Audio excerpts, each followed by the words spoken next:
Well, in a sudden reversal today, a Maryland appeals court decided to reinstate the murder conviction of Adnan Syed. He's the man at the center of the Serial podcast. Syed's conviction was overturned last year after he had served nearly 22 years behind bars. And now a judge has ordered a redo of this trial that led to his conviction being vacated. So here to help break down what happens next is attorney Rachel Fiset. All right, Rachel, there's a lot happening here. Thank you for being with us. What exactly does this mean? Does Adnan now have to go right back to prison?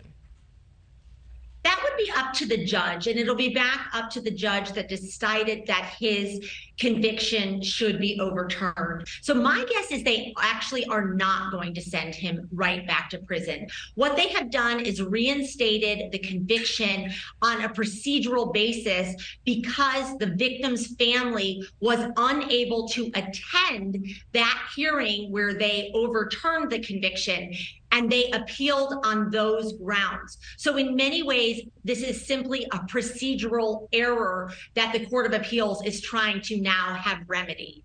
Okay, Rachel, so a procedural error, but how does that even happen? I mean, is it a case of T's not being crossed, I's not being dotted? Because this is a case that had not only national attention, but international attention. This is not like this is something that just, was swept through and nobody knew what was happening. The victim's family was invited to attend the hearing via Zoom to get the conviction overturned.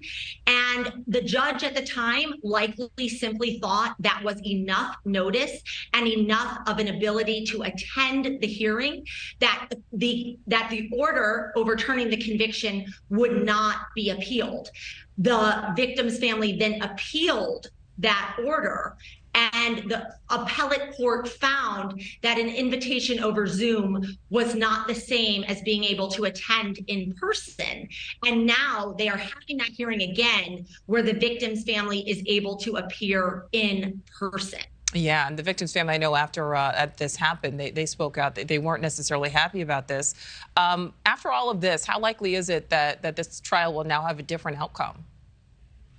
It doesn't seem likely that it will have a different outcome because, frankly, their attendance won't really mean anything.